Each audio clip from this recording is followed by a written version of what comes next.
Sekarang kita akan membahas terkait dengan pertumbuhan ekonomi per provinsi. Kira-kira siapa yang menduduki peringkat pertama? Kalau berdasarkan provinsi, dari hitungan BPS menunjukkan bahwa Maluku Utara itu tumbuhnya paling tinggi. Maluku Utara ya, paling tinggi. 19,64% di triwulan 1 2026. Setelah itu kemudian disusul oleh Nusa Tenggara Barat yang tumbuh 13,64%, baru kemudian Sulawesi Tengah 8,32%. Jadi tiga provinsi ini menarik sebenarnya karena ketiga-tiganya itu tumbuh tinggi karena memang berbasis kepada hilirisasi dari tambang gitu.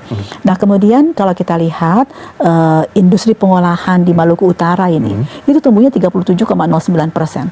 Dan ini memberikan sumber pertumbuhan terbesar di Maluku Utara. Jadi dari 19,64% itu 14,03% basis poinnya itu disumbang oleh industri pengolahan yang berbasis hilirisasi tambang. Tapi kalau kita lihat pertumbuhan ekonomi yang non tambang itu juga ada yang tumbuh di atas 6%.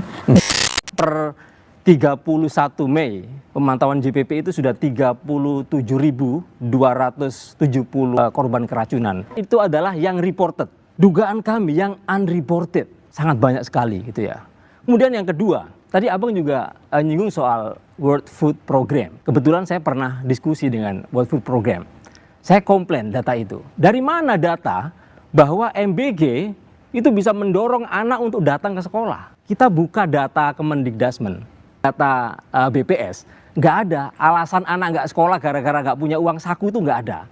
Tapi kalau nggak punya uang buat beli buku ada, nggak punya uang buat bayar SPP banyak, nggak bisa bayar ini dan itu, uang pangkal dan seterusnya, uang ujian tuh banyak. Jadi soal ekonomi bukan karena soal jajan tapi bayar gitu kan. Lah tahu nggak kemarin putusan Mahkamah Konstitusi sekolah gratis, kenapa nggak dijalankan Presiden?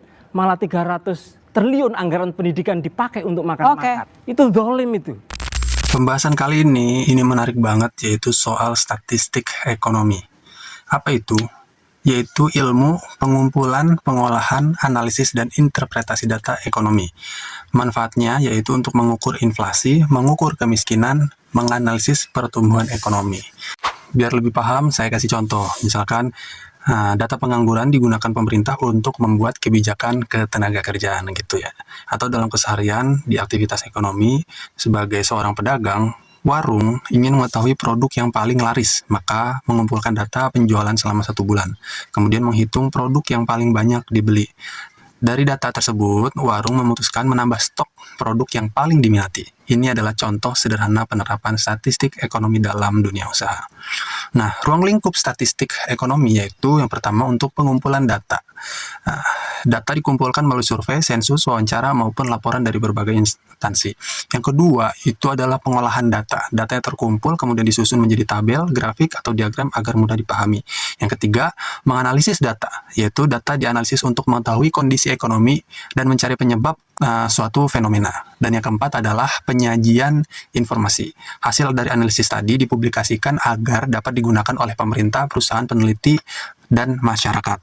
Kemudian siapa yang menggunakan statistik ekonomi? Yaitu pemerintah untuk menyusun kebijakan. Kedua, perusahaan untuk menganalisis pasar dan penyusunan strategi bisnis.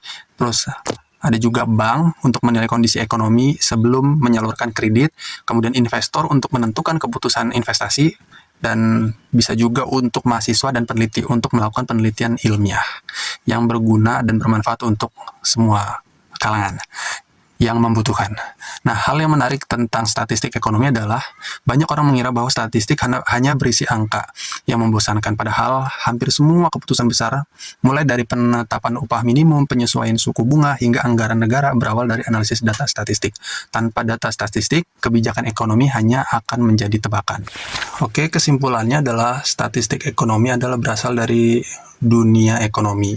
Data yang awalnya berupa angka diolah menjadi informasi yang membantu pemerintah, perusahaan, dan masyarakat mengambil keputusan yang lebih tepat. Nah, oleh karena itu, statistik ekonomi merupakan fondasi penting dalam memahami kondisi perekonomian suatu negara. Ini juga nggak kalah penting bahwa cara atau metode untuk pengumpulan data itu pun akan mempengaruhi hasil dari statistik yang kamu hasilkan.